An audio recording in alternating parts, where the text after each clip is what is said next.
as everyone calls him. He called me. He had already signed on to the script as an actor and producer.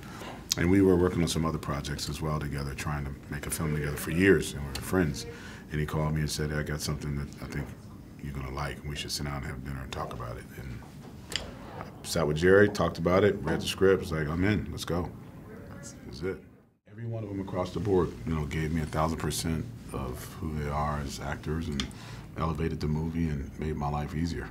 I've always wanted to work with Aaron for a while, and we talked about who that president would be, what he would look like, and obviously you got a black president today, and there was that sort of like, well, is he black, or do we make it? And I said, we both agree, it's a fictional movie.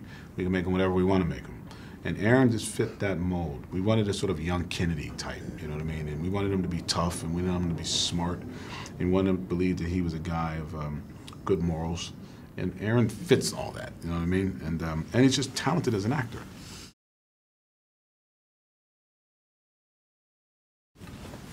I spent a lot of time with the Secret Service consultants to learn about the thought process. Well, one, overseeing the whole thing was us working with those guys to make what would be a really believable and effective protocol that would happen once you get in the White House. Well, firstly, the attack, how would it be defended? How would the attack happen?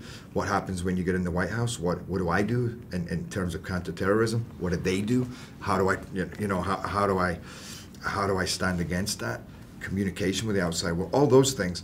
But the training itself and the fighting, you work with those guys, they tell you how they fight. You work with the stunt guys who are all, incredible in many different martial arts, but they were also SEALs, so they're mixing that kind of fighting technique. So you're working with them, and you're really trying to get these, because that's what we wanted, was just some real guy-to-guy fighting, that hurts. That's scrappy at times, but it also can be lethal and like hair-raising. So you just get your head down and do it. What is amazing is that in terms of how much work these guys put into avoidance, investigation, reconnaissance. That's what Secret Service are great at, and that's why every day that we live when we don't see something happen, it's because of the work that they've put in. We didn't see it because they were 2 weeks ahead of us. They were a month ahead of us already planning to make sure that everything is safe.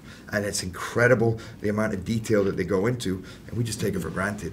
But they put in all that work. So when Mike gets into the White House, that's what's fascinating. On the one hand, he's a SEAL, he's or a Special Forces guy. He's trained to kill with extreme prejudice.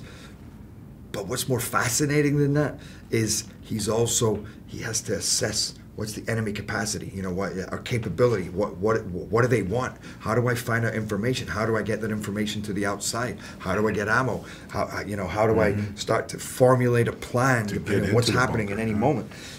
That's the stuff that I think as an audience is really fascinating. I'm really proud of all of it. I'm proud of the attack, I guess I'll say, is if I had to pick something, because it was really hard for us to really, we had to build that place. We had to create that. We created that, you know what I mean? And that's something that we worked hours and days on, weeks. And we spent a lot of our time going over that attack and meeting with Secret Service, ex-Secret Service people, and military guys. And, that was a big taking on. And we shot that, and it was almost 120 degrees weather. And he's running up and down and shooting and sweating. And it was incredible. Fire everywhere. So it was something that I got to say that for us to come out on the other side and both of us watching and go like, I think we pulled that off, and see reactions from the audience, then I got to say I'm really proud of it.